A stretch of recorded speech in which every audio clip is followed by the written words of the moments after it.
Hello, my name is Elena Ramirez. I am a GAC student and I will be majoring on public health this May, and I will be also be getting my CHW certificate. So today I will be talking about STDs, sexually transmitted diseases. STDs are also called venereal disease or VD. Not all sexually transmitted diseases are only by sexually transmitted. They are infections that may also be transmitted through sharing needles and breastfeeding. You are at high risk if you have more than one sexual partner, you have sex with someone who has had many different partners, you don't use a condom when having sex, sharing needles when injecting intravenous drugs, trading sex for money or drugs, having sex, men with another man, having anal, vaginal, or oral sex without a condom. Infections are passed from one person to another through sexual contact. They are caused by bacteria, parasites, and viruses. There are more than 20 different types of STDs. Some of the germs that causes STDs are semen, blood, vaginal secretions, and breastfeeding. More than 65 million Americans have incurable STDs, and half of these people don't know they don't even know they have an STD. Each year, 20 million new cases of STDs are reported. Half of these infections are among people of ages 15 to 24, and they can have long-term consequences if not treated right away. You can also be infected with trichomoniasis through contact with damp or moist objects, such as towels, wet clothing, and toilet seats.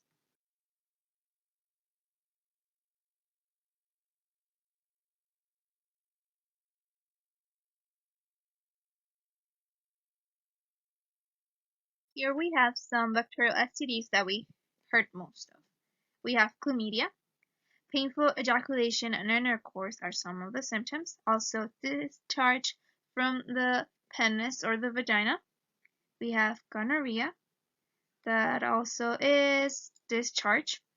Burning or painful urination. Syphilis has 3 stages. On stage 1, it's soreness.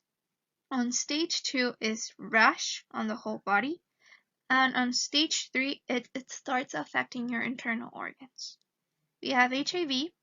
Some of the symptoms are fever, chills, rash, or fatigue, or they can be many other different symptoms included. We have genital herpes, and here it's itchiness, pain, genital blisters, or soreness. We have genital warts, small, flesh color, brown or pink swelling in the genital area, small bumps also. We also have hepatitis, that some of the symptoms are jaundice, that is yellow skin or eyes. We have nausea or vomiting, lack of appetite, or even bleeding and bruising. We have trichomoniasis, that is full odor, itchiness, irritation, or whitish gray discharge. And most of them can show no symptoms at all, and after many years you can have an STD for many years and you will not know you have it.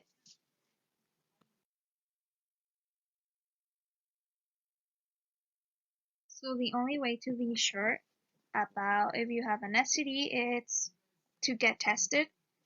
It's easy to get tested. Most of them only require a urine sample. That's the standard STD test.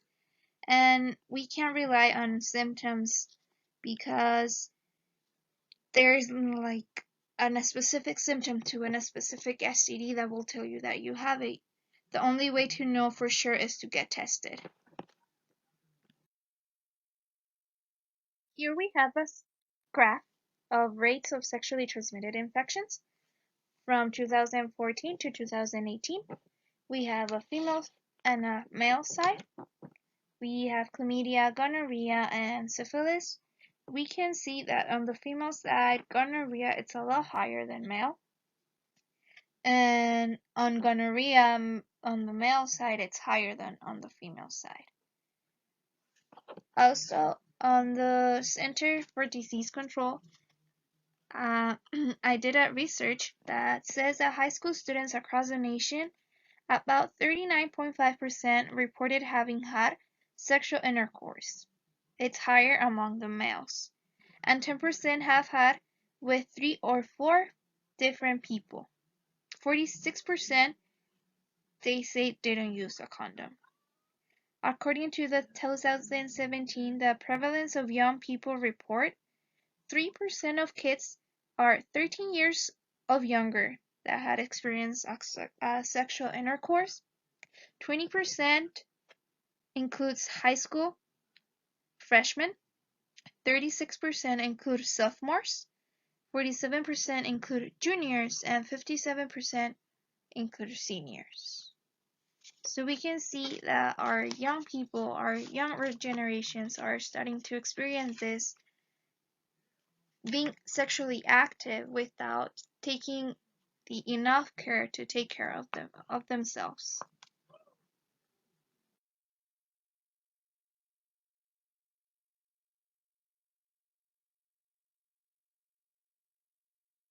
Thank you for giving yourself the time to watch this presentation. I hope you found it interesting and helpful. Thank you.